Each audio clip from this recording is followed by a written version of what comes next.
Welcome to the Global Filipino Magazine. Maraming salamat po sa pagtanggap sa invitation namin. Maraming salamat po. We thought, Mr. Ericson, right? Yes. Ericson Javillo, that you're one of the icon Filipinos po sa UAE who is bringing inspiration sa mga kabayan natin. Maraming salamat po. I would like to ask, paano po yung journey ninyo? Share us your journey since you came here dito po sa UAE. Yes, good afternoon. Good afternoon, sir. First of all, thank you for having me here. It's my pleasure to be part of this prestigious, what do you call this? Prestigious Awards. award.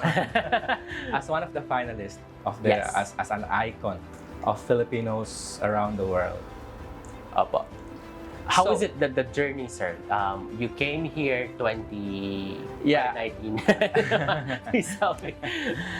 2015, I decided to grab an opportunity as a teacher because in 2001 when I graduated as a teacher, I landed on a job for 4 years in the Philippines.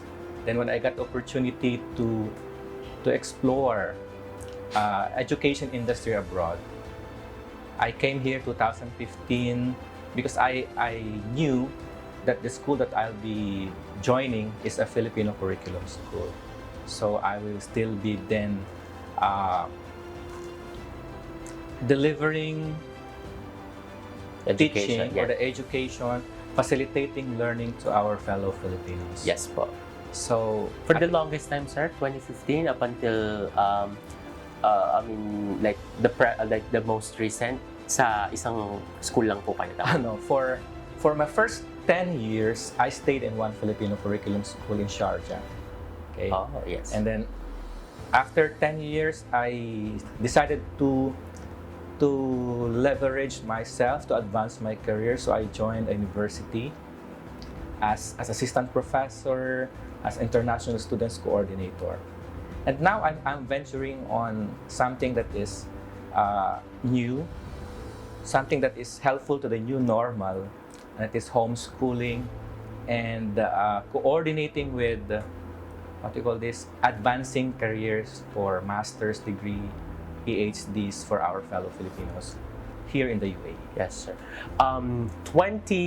Late 2019 and then early 2020 when the pandemic hits, it has affected our lives. Lahat po ng kabuhayan ay naapektuhan.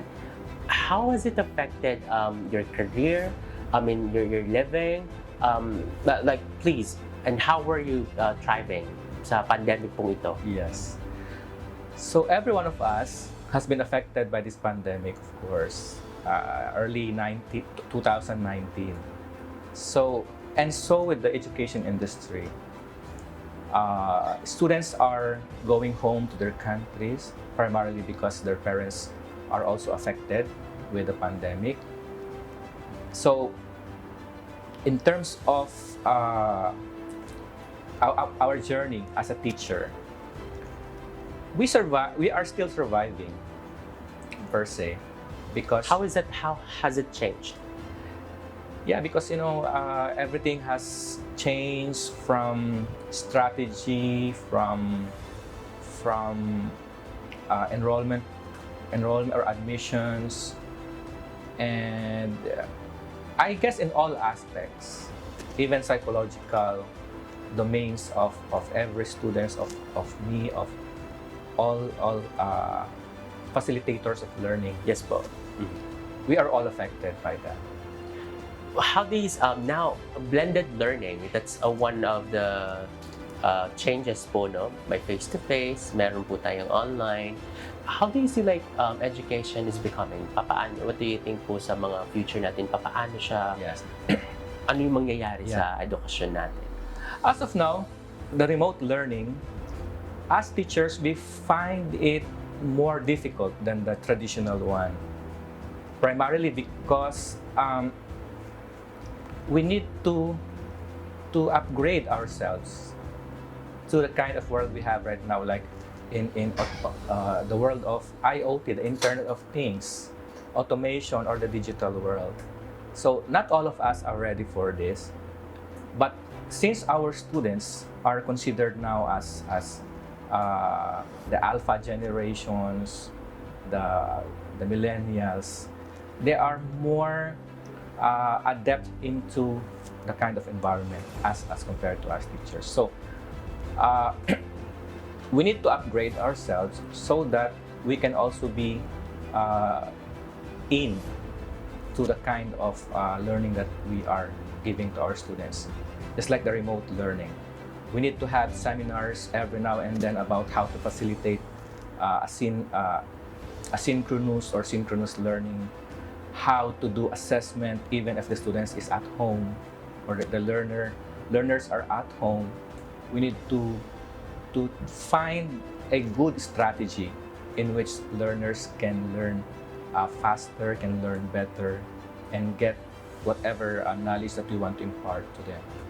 So it's a challenging for all of us teachers, for all educators. Maganda yung word earlier na sabi niyo po, the millennial and the Gen Z actually, no? Because they are born with these gadgets. Please, sir, how is the gap? I mean, I don't know. You might be at the boomer generation. There are some teachers who really need to be updated also. Like the use of Zoom, the use of other educational platforms or learning platforms, learning management systems, that this generation of students, because they are born and raised with this kind of digital world. Yes. So even before preschooling, Yes. these toddlers, I mean, They're already exposed. yes, they're exposed, or even during their time when they're still in the womb of their mother.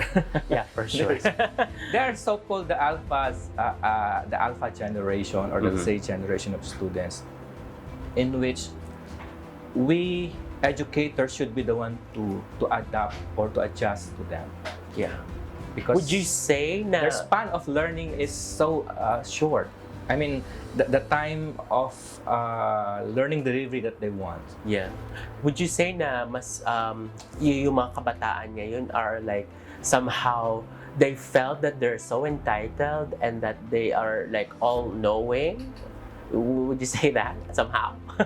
Alpha? No, please correct me if I'm wrong. As from my experience before, when I am teaching physics to grade 10 or 11 students, one student said,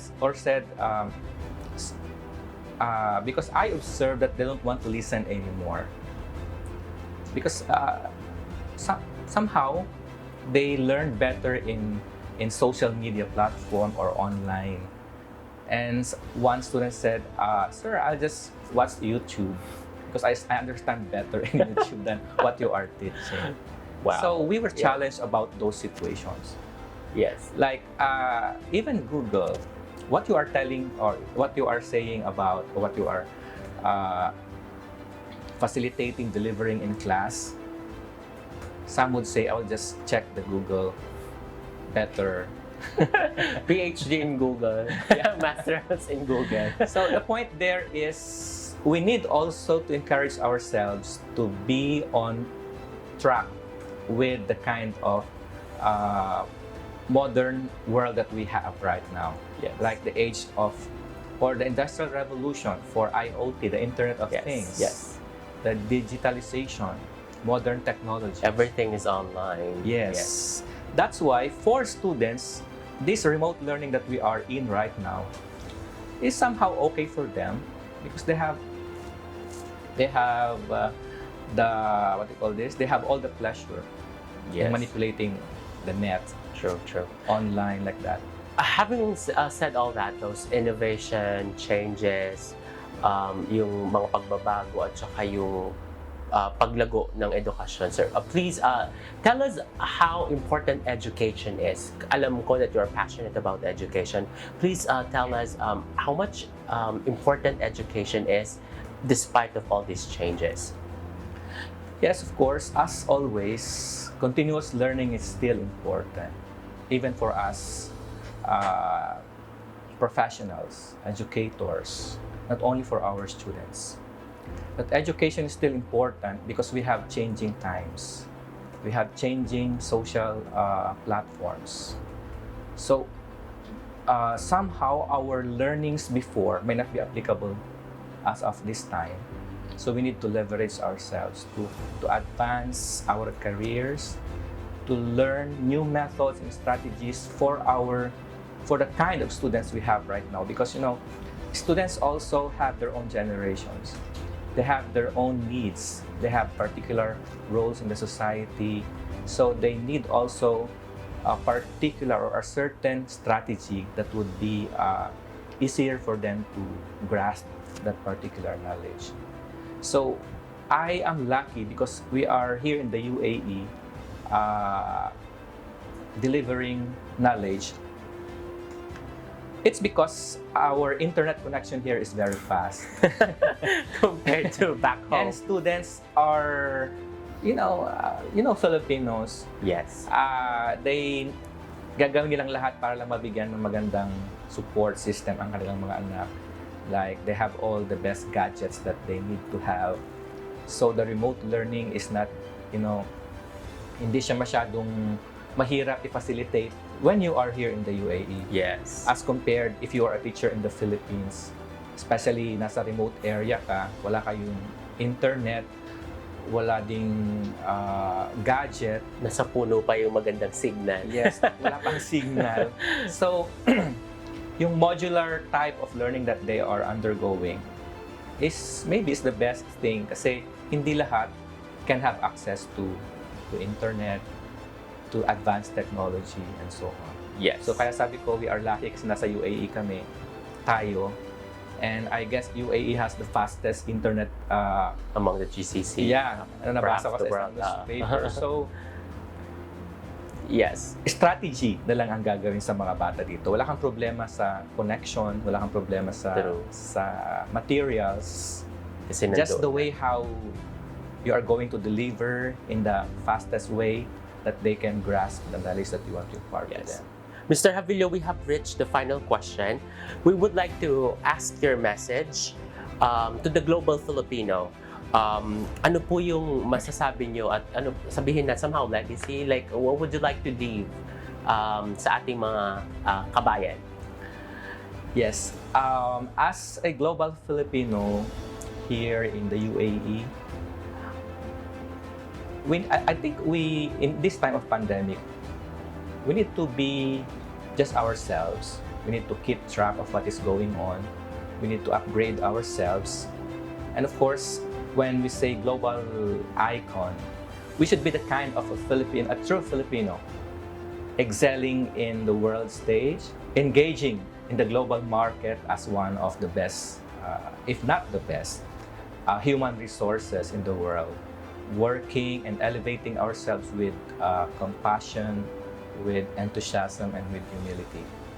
So, as an educator, as a professional away from home, we should always keep track with what is happening around us and do something about it.